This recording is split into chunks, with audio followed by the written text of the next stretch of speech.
Hi, my name is Chris Little, and I am the host of The Lifestyle Chase. In 2018, I started this show to have meaningful conversations.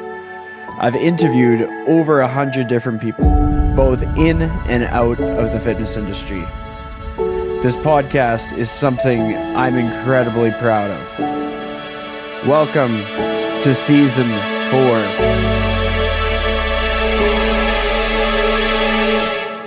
Thanks for joining me.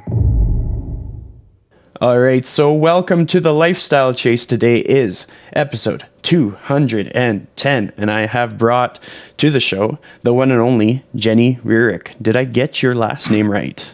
You did. Perfect. How are you doing today? I'm great. How about yourself? Not too shabby, as we were chit-chatting about before we started recording. It's a Monday. It's never a bad way to start a day with a podcast interview. That's right.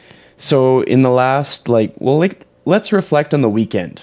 And over the weekend, what's something that kind of stood out to you that got your attention and made you see things differently?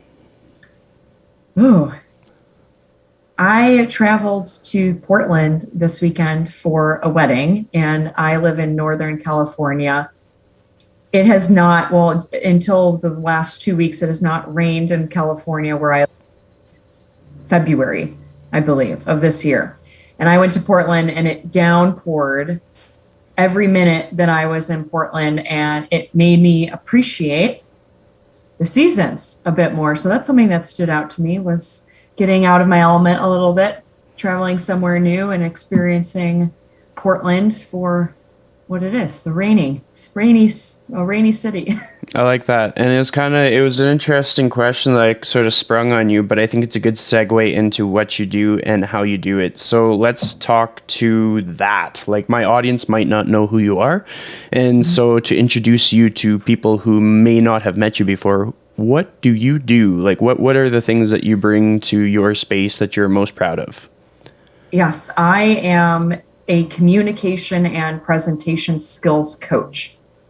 I work with corporate professionals, and then through my own company that I call Fit to Speak, I coach other trainers, coaches, anyone that would consider themselves a fitness, sport, or health professional, how to elevate their field by making contributions through anything that involves communication, public speaking, presentations, written communication. That's what I do. I love it. One of the things that kind of stood out about you that sort of drew me to get you on the show is because I think communication is such an undervalued tool in the toolbox. I think everybody has a lot of room to grow with regards to how they communicate and their communication skills. What was the moment in your career where you first kind of started reining in on this specific area of your expertise? Yeah, great question. Previous to doing this, I ran project management teams at advertising agencies. My job, the success of my role was completely dependent on my ability to create open communication through lots of different people who had competing priorities. During my time in that role, I took a presentation skills course. And once I went back to my job, I began to apply what I had learned, and it immediately changed for the better my relationships with the people I was interacting with. I experienced fewer meetings because I was more effective in the way I was sharing information in meetings. And I just got a better response from people when I was asking them to do things, or when I was giving them information that was going to help them be better at their job. Once I experienced it firsthand, I realized that communication and presentation skills is something that we all do in our roles, some of us more than others, but every single person that has a job has to communicate and share information. And yet, most of us in our educational background, we've never been taught how to be more effective doing it.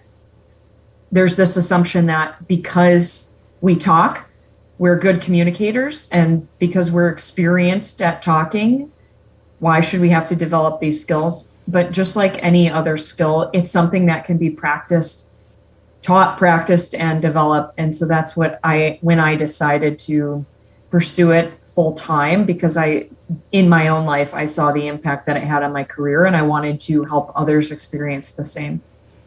So you kind of spoke about your experience learning it firsthand and like how you took the course. What were the things about the course that kind of screamed out at you and made you think like, wow, like this is a game changer? What are the things that you kind of recall from that first educational moment?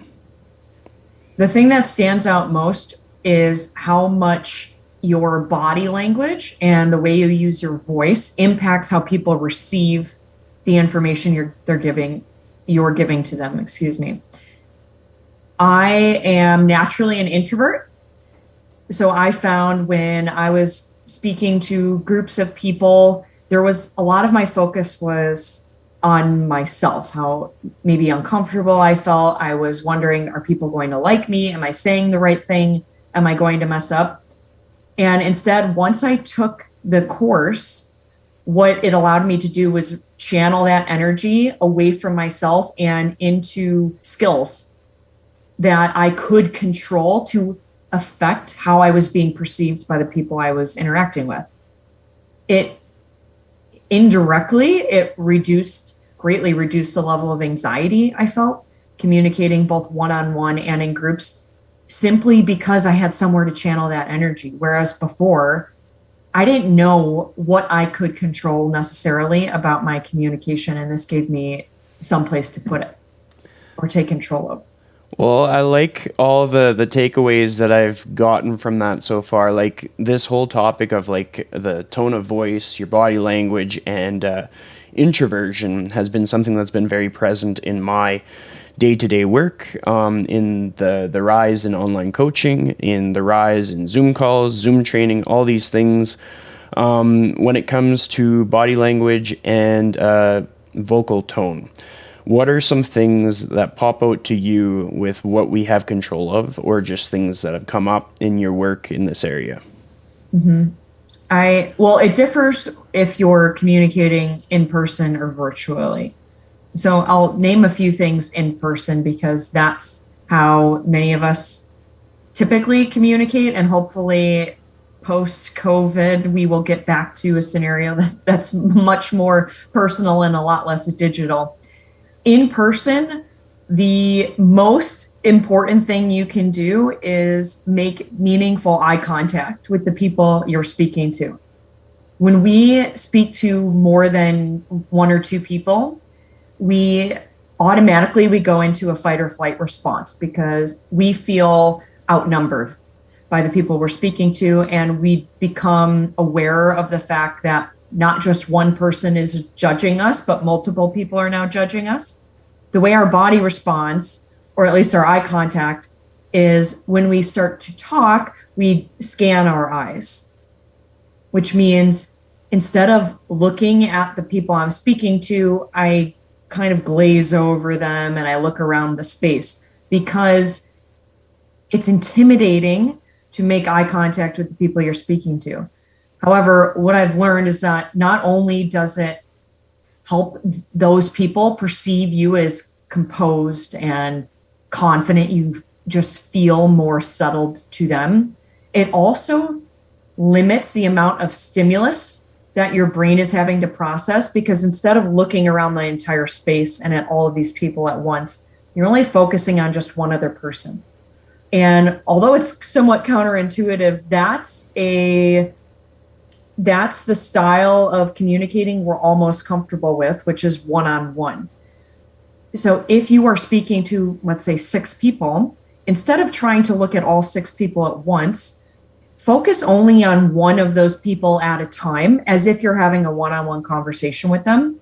Not only will you feel more comfortable, because it will feel a lot like a one-on-one conversation, but to each of those people, you're much more engaging because you're connecting with them on an individual level.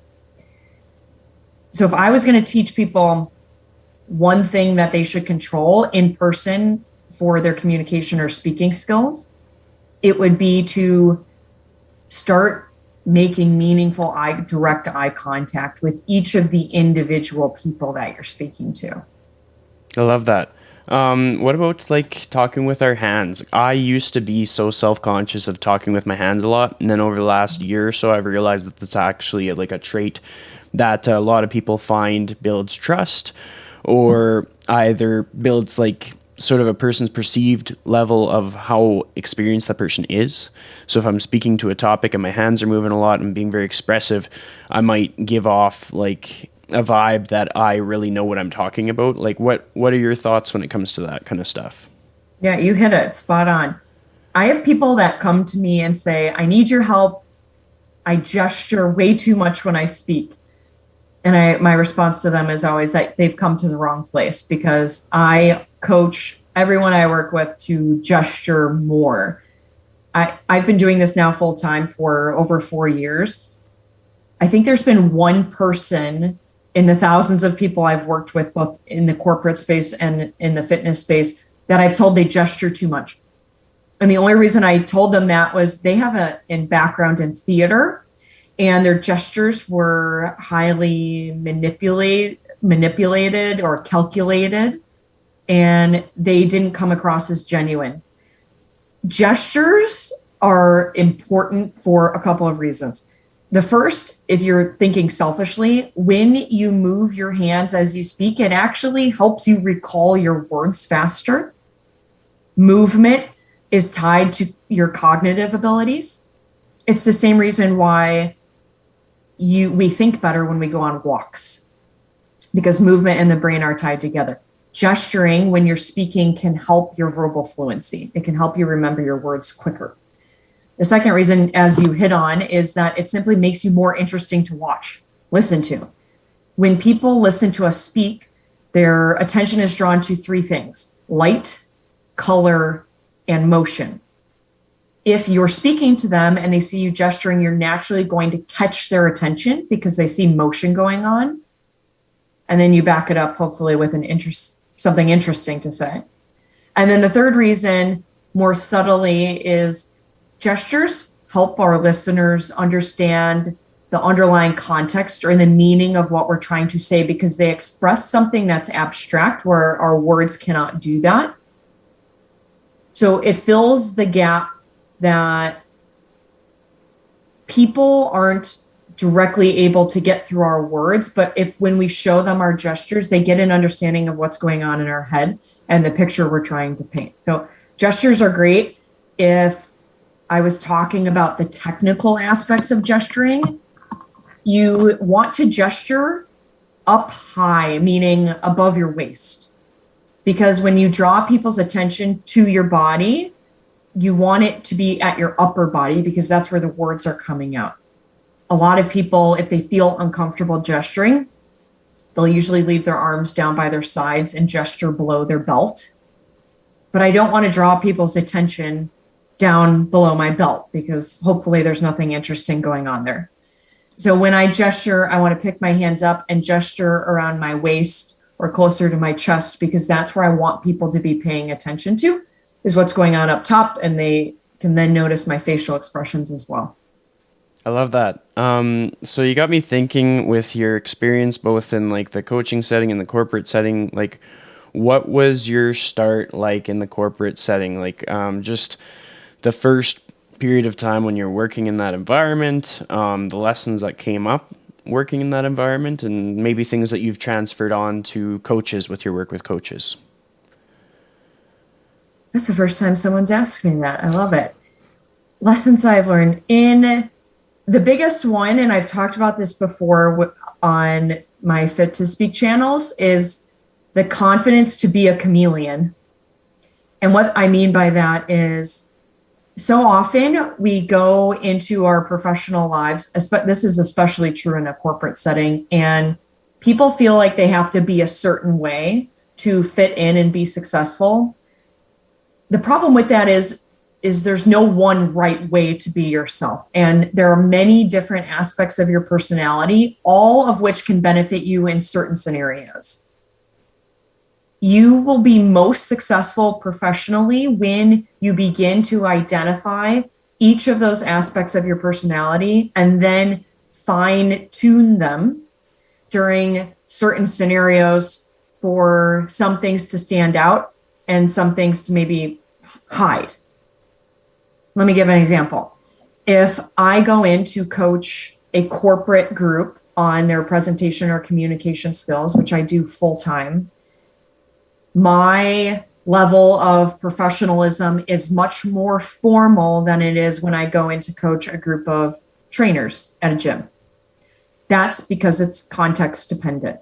There are aspects of my personality that are going to help me build rapport and gain the respect of a corporate audience that are much different than the aspects of my personality that are going to achieve those same things with a group of trainers or coaches.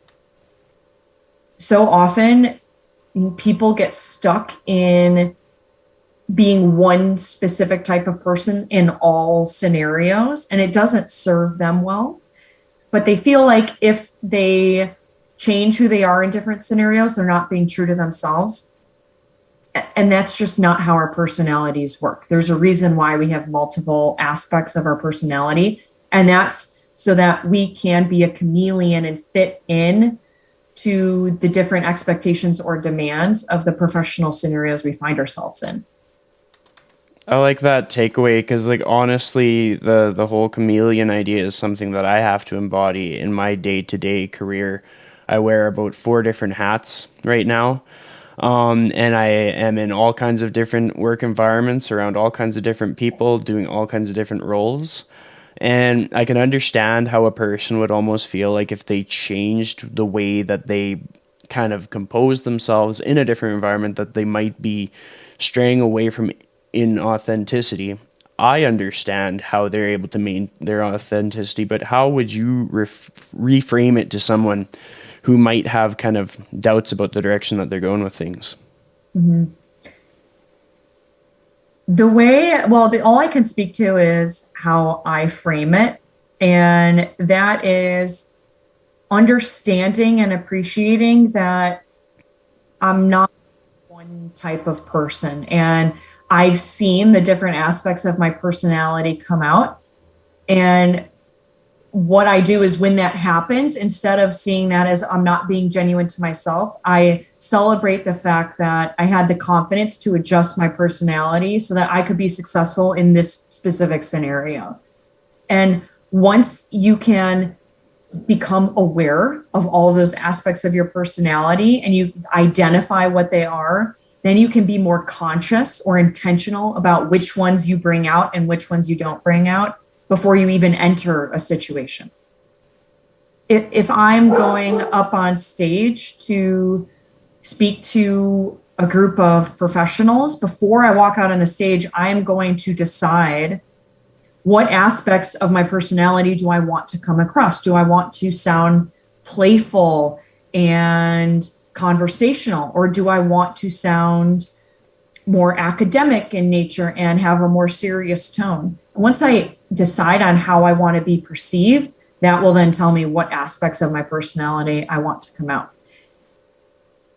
So in terms of reframing, I don't know that it's necessarily about reframing. It's more so understanding that you have multiple different aspects of your personality, and every situation you find yourself in demands that each of those be played up or played down.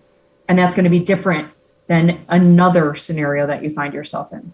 Mm-hmm. Well, I mean, I think self-awareness is going to be pretty important for people within that, like just having the awareness that they have multiple different qualities or strengths that they can express, and that the people that they are in front of might relate to just one of them or one more than the other kind of thing. And just having that self-awareness to know, okay, like what is the right thing to bring out in this environment. Like I liked how you talked about like the playfulness versus the sort of like the sense of academia, because that matters. That makes a big difference. It kind of segues into the next question that actually I got asked in one of my Instagram stories, and it was, what are your thoughts on first impressions? And before I get you to answer, I'll share what my answer essentially was. For me, first impressions, I've often been wrong with them.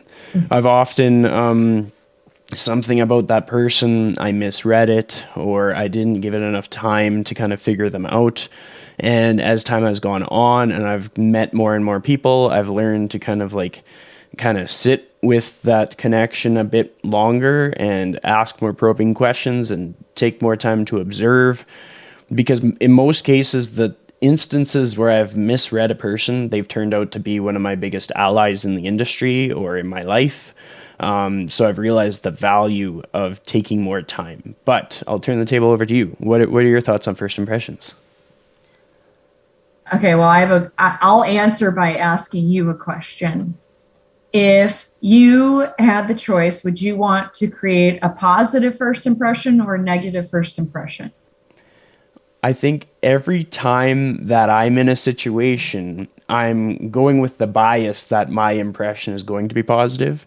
But Okay. I'm learning that not every time what I think is positive is actually positive, you know? Okay. Yes. But the intention is there when we know that first impressions are important because we also judge other people by our first impressions. And if we judge other people, we know that other people are judging us.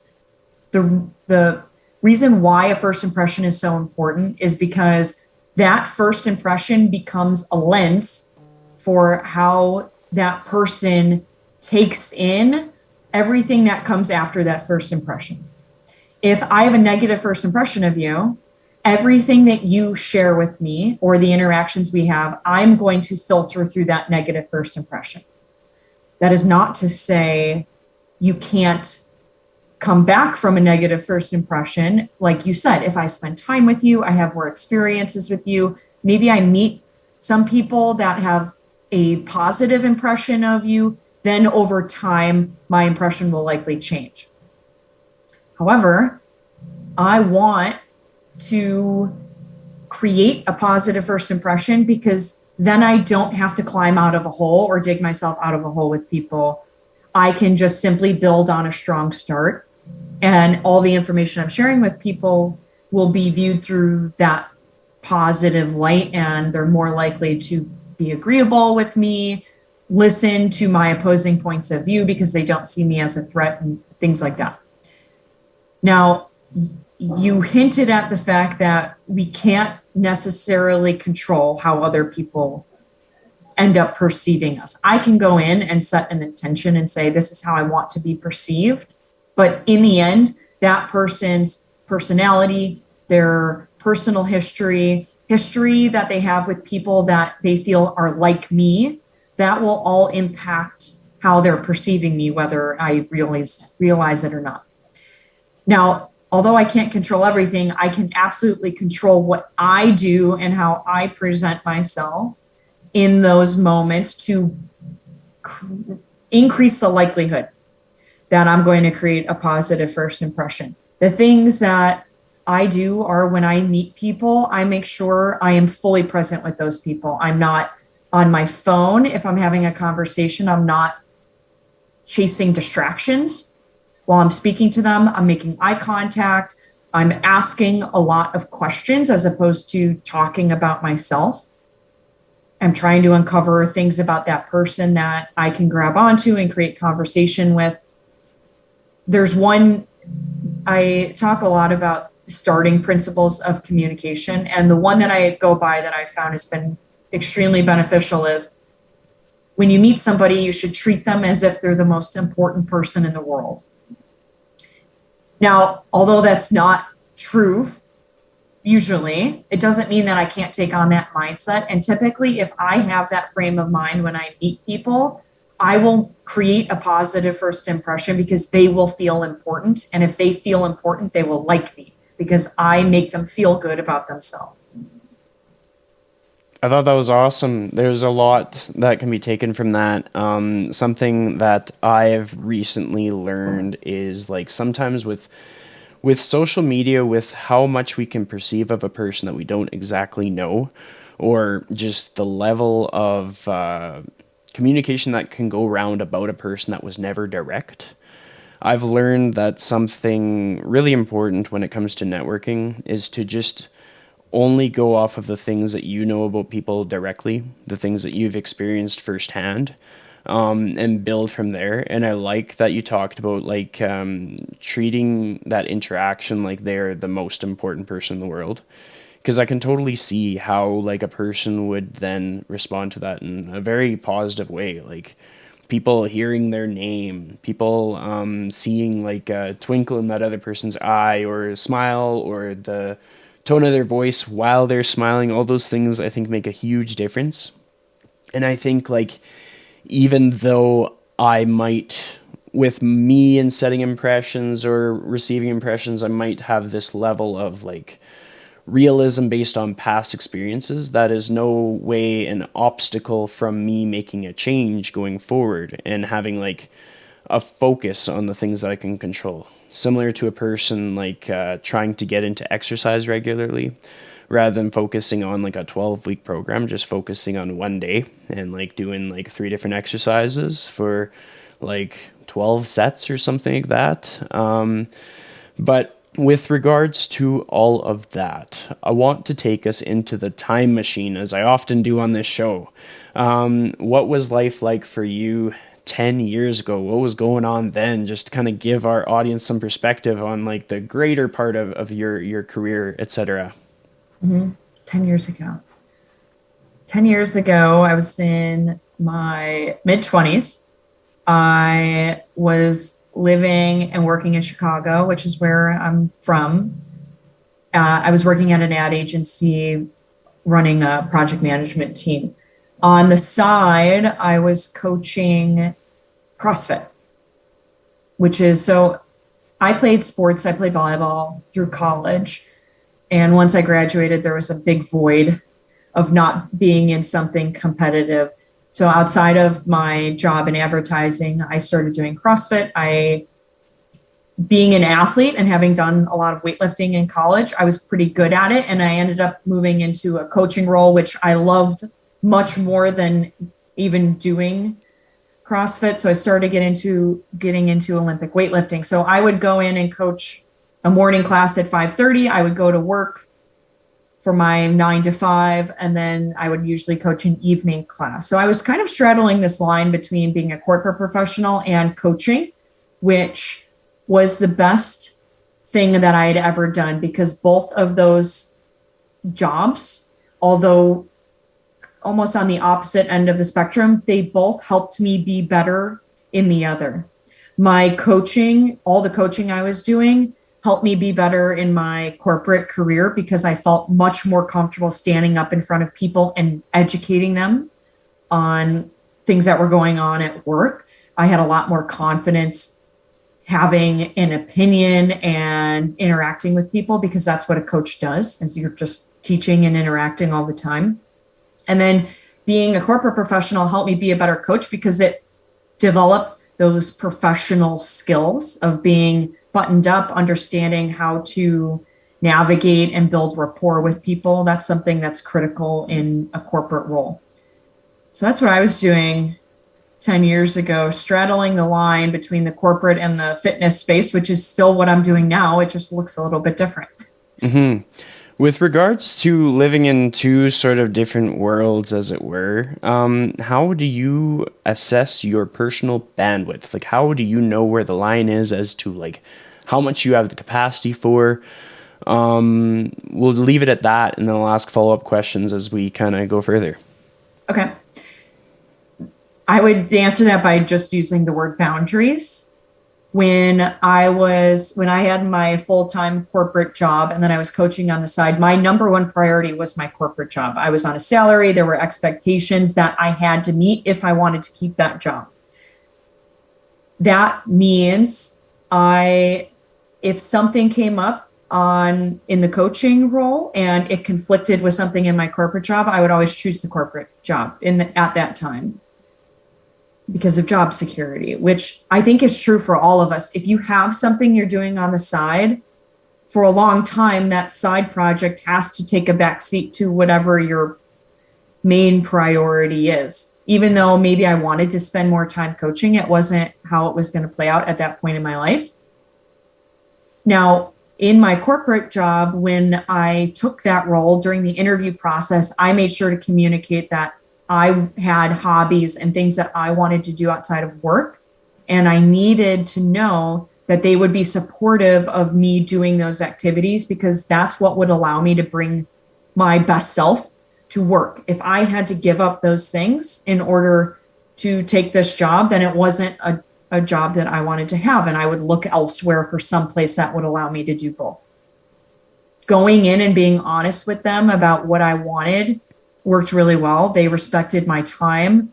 I was able to leave work certain days of the week to go coach classes, and there was no pushback from them.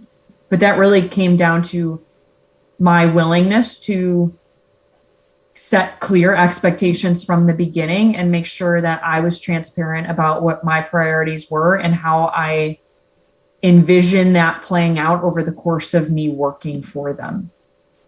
I think the number one mistake I see professionals make is they take on a lot of different tasks, or maybe they're working multiple jobs. Maybe some of them are side hustles or passion projects, but they don't navigate the expectations with the other people who are involved in those projects. So everyone expects that person to bring and give everything they have to this one project, not knowing that they're also working on something on the side.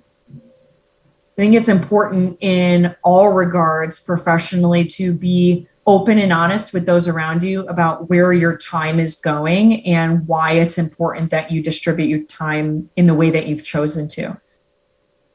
There's a lot to take from that, and I liked that you talked about like setting expectations and like almost like painting a picture. I mean, in my own personal experience, I found it to be very helpful. Anybody that has like a stake in my time is looped into everything involved in my time.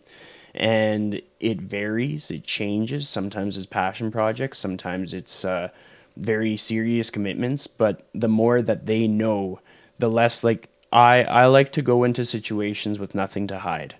Like no matter who I am talking to, it doesn't necessarily need to be advertised on social media, but if anybody who has stake in my time that's paying for it, they get to know everything involved, because then they have a clear picture as to how to get more of my time or why my time might be limited, etc. But with that, there's often that like fine line of like, where do we need to fill our cup? Where do we need to recharge? And how are we going to do that? So what's that part of your life like? Yeah, I need to do more of that. I'm in a place where I have a full-time job. I train and coach corporate professionals on their communication and presentation skills. I work with large companies to do corporate trainings. That takes up probably 30 hours of my week. And then, as you know, I'm also trying to build my business, which is Fit to Speak, in which I'm doing the same thing, but for fitness, sport, and health professionals. I'm in a time in my career where I don't want to necessarily step back and take time off because I'm trying to build a business. And I know that that is going to take a consistent effort for a couple of years before I feel like I can maybe take a little bit of a break or at least slow down my schedule. Now, with that said, I am also well aware of that I can't build my business if I am not mentally and physically healthy. So one thing that I do is I know that exercise or strength training energizes me. And it's something that is really meditative, because when I'm in the gym, I'm not thinking about anything else. I'm thinking about my form, which to me is a form of meditation. So I make sure that every day I can do at least 30 minutes of exercise. That's something that's non-negotiable to me. And that's a form for me of self-care. And I also do jujitsu. So I go twice a week on certain days and times. What I do to protect that time is I block it off on my calendar and I commit to not letting anything take precedent over that. And it doesn't. Or if there is something that's going to take precedent, I make sure that I take the time to appreciate that this is a choice I'm making to sacrifice that self-care time because it benefits me in some other way. But it's for anybody that feels overwhelmed and they're trying to balance their time, I think the number one thing is you need to find those one or two activities that energize you. If that's exercise, if that's taking a nap, if that's going for a walk, and make sure that you block that time off on your calendar and make it as routine as possible. And then you protect it. So you're not making decisions based off of emotion. It's just, Tuesdays at 1:00, that's always booked. Now it's a non-decision. It's already there. Whereas if week by week, I'm just totally flexible with my time, I'll let everybody else decide how my time is used, and I'm not going to be the one deciding how my time is used. Mm-hmm. I mean, there's a lot that people can take from that. One of the things that I really liked is how you highlighted how you block out time for your non-negotiables. The busier a person gets, the more essential that is.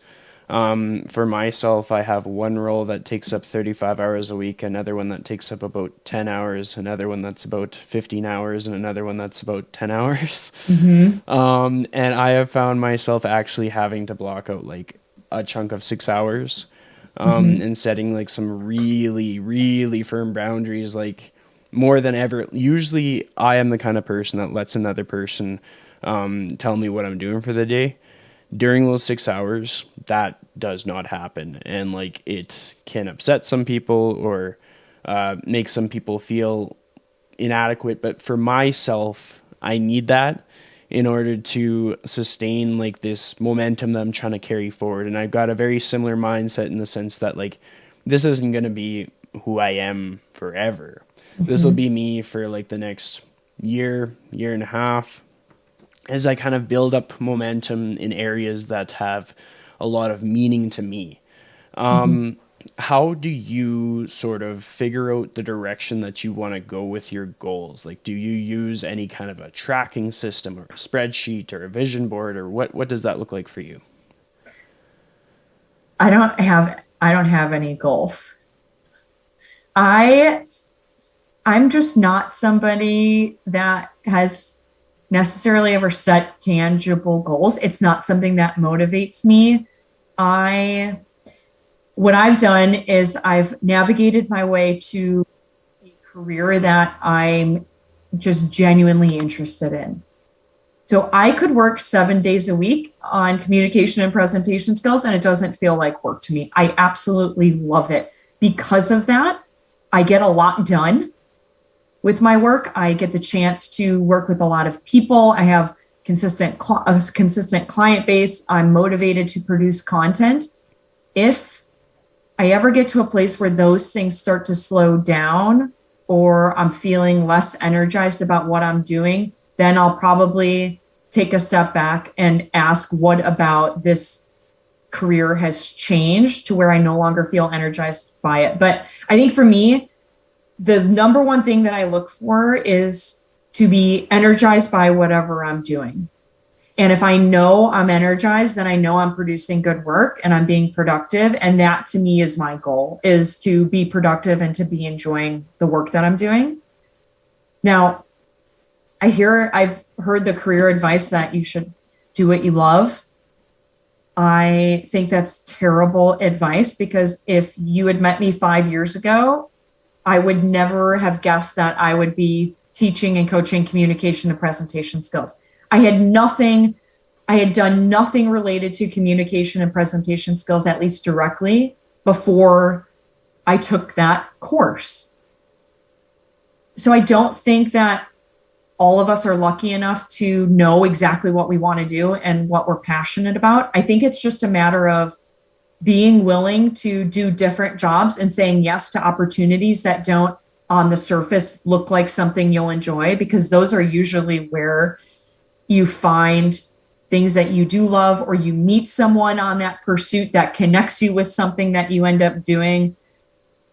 I think it's all chance. So instead of goals, what I do is I just say yes to things that I think I'll enjoy doing. And those usually lead me down productive paths from a career standpoint. I mean, I think something that people can observe in what you do and what you shared on this episode is that your income streams are diversified. Mhm. You're not just like a one trick pony kind of thing. Like there are multiple things that you do, and you've had the willingness and capacity to do multiple things. And I feel that having structure in one area feeds into the buy-in in another area. So if you have structure in the corporate space, it can contribute positively to the coaching space. And if someone wasn't in that same position, maybe the structure in jujitsu could Mhm. contribute to the buy-in with their coaching of others. So it's just Mhm. like hopefully people take that step back to realize maybe it's not as complicated as it seems. It's just a matter of adding another layer to their life to give them a different perspective, give them new lessons, and give them new avenues to connect with others, sort of thing. That's right. And to build on that, every scenario I find myself in, I'm constantly asking the question, what can I take from this scenario and use it to make me a better communication or presentation skills coach? What does this have to do with communication and presentation skills? And even taking that lens allows me to immerse myself in scenarios that I necessarily maybe wouldn't have enjoyed otherwise. And I think that's something that coaches can do too. If you are a coach or you're a trainer, every situation that you're in, even if it has nothing to do with training, or maybe you're reading a book that has nothing to do with training, there are opportunities in those scenarios and in those books or those resources you're interacting with that you can translate and connect back to coaching somehow. And just that simple, having that mindset that everything that you're doing and somehow relates to coaching will open you up to enjoying experiences that may have otherwise felt arduous or maybe something that you had to do as opposed to something you wanted to do. I think that's really important. One of the things that has been very present in your speaking on this interview, which I want people to notice, is how you have inserted pauses into your responses, and the way you're speaking is something that I think I've seen a few times in your content. And it's something that I think a lot of people could benefit from. Sometimes I catch myself thinking that I need to be fitting more into an increment of space, or else people think that I'm incompetent or that I don't know what I'm talking about. And then I'll listen to myself after and realize like the our sense of time in our head when we're expressing our thoughts is much different than the actual outcome. So talk more on that. Like what are your biggest key points on that? Pausing when you're speaking is what I use to create impact around the things that I'm saying. And also, it is a habit that has replaced filler words. Filler words, when I tell people what I do, the number one question I get is, how do I stop saying or like or so? And all it is getting comfortable taking pauses in silence. Now, as you said, pausing in silence feels terribly awkward because we think that if we stop talking, people are going to think we don't know what we're talking about, or we're going to bore them because we're going a little bit slower. But when we speak, it's important to remember that that's the first time these people are ever hearing what you're saying, even though maybe this is something that you talk about or think about all the time, like me talking about communication skills. If I don't add pauses between the things that I'm saying or speak at a pace that's easy to take in, people are going to remember very little about what I'm telling them because I'm never giving them the physical space they need to digest and internalize and reflect on what I've just said. When you pause in silence, people are not just there waiting for you to say what comes next. What they're doing is they're using that pause you've given them to reflect on what you just told them. The way I posted this today on my Instagram account, the way that I teach people how to pause is when we speak, there are always natural breaks in what we're saying. If I was writing what I was verbalizing to you right now, there I would be putting commas and periods, semicolons, punctuation in my writing. When we speak, we need to use punctuation just like we do when we write. Punctuation in speaking is a pause and silence. When I'm speaking, anywhere where I get to where I might put a comma or a period, I use that as an opportunity to pause momentarily in silence to let them know that that's where a natural break is happening. And over the course of me doing it while I'm speaking, I'll create a medium speaking pace, which will make me much easier to follow along with. I sound more confident in what I'm saying. I don't sound rushed.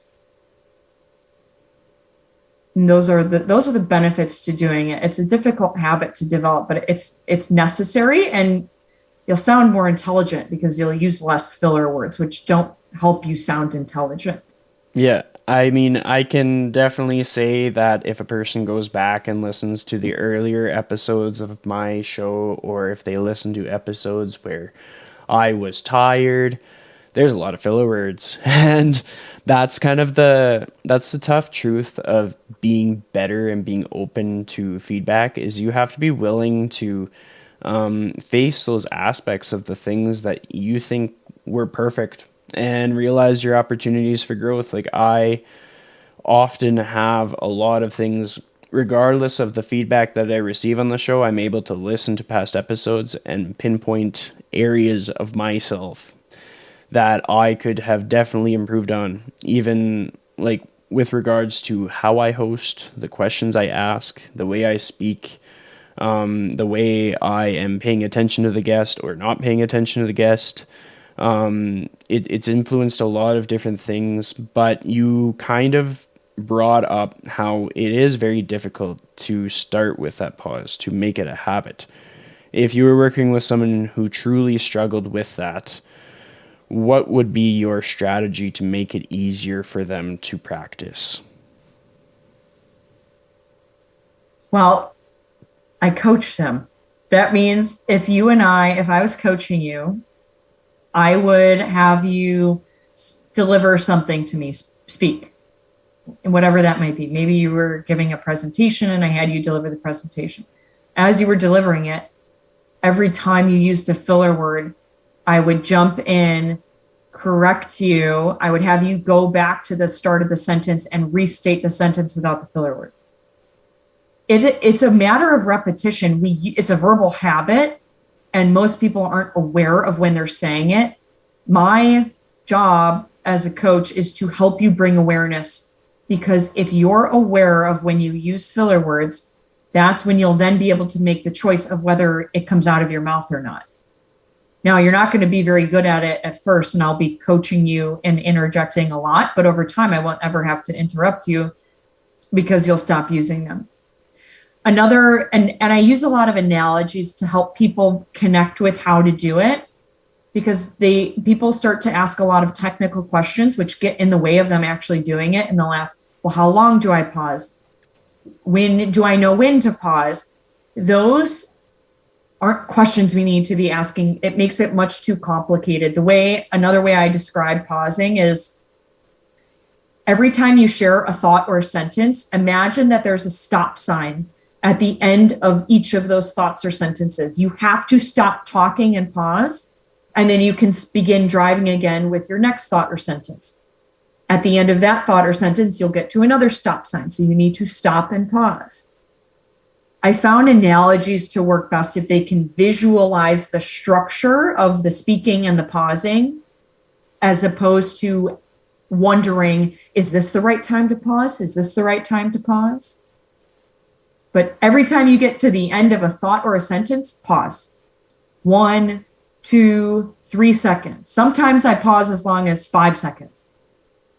As you get more comfortable doing it, you'll get comfortable making your pauses longer. But at first, it just needs to be a momentary, just stop talking.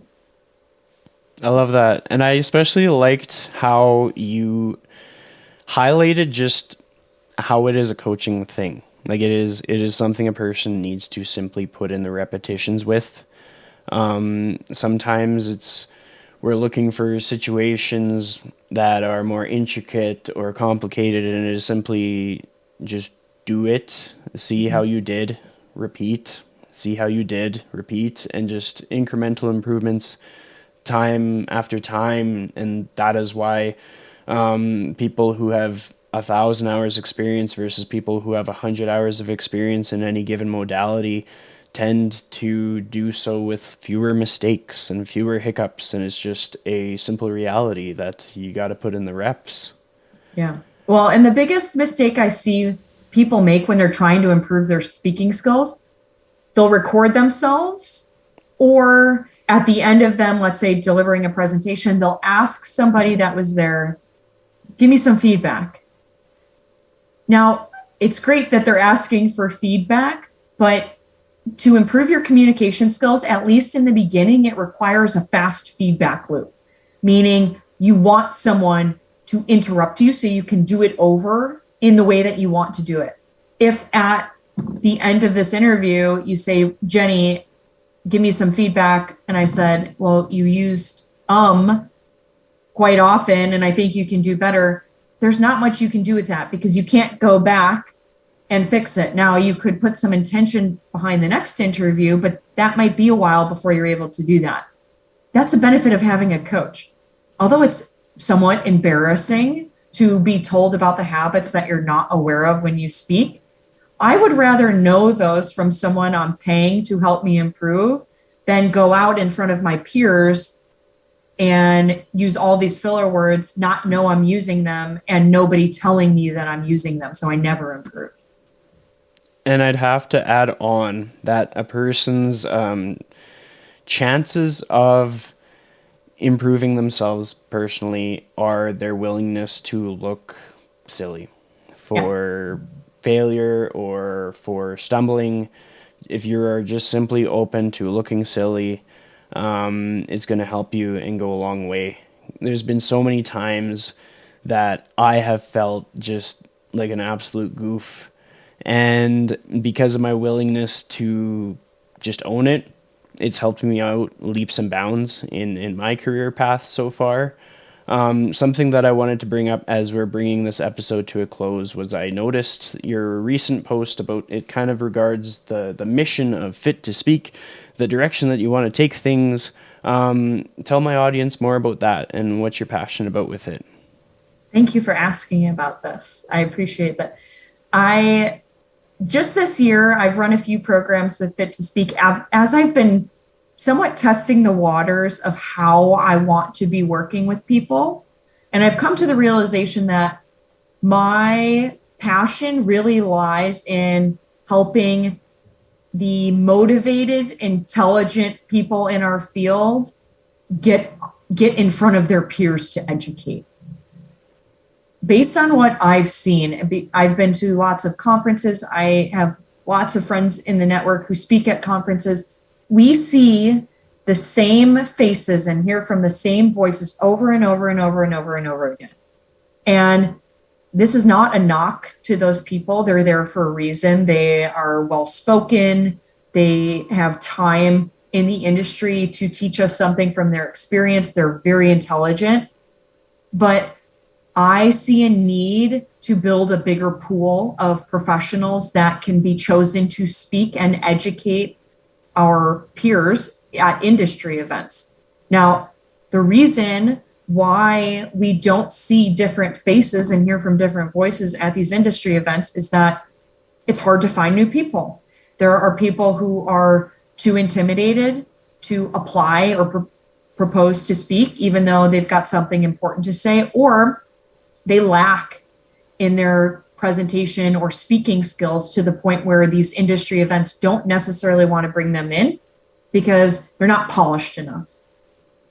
I feel that my skill set and the way I want to serve the fitness, sport, and health fields is to develop those minor league speakers, if you will, to become polished and to have a presentation that's really well thought out and that is going to help advance the field, teach these people how to deliver this presentation And then once they graduate this Speakers League program, I'm calling it, I can then go out to these industry events, or they can come to me and say, do you have any speakers we can bring on to bring some diversity and some new faces?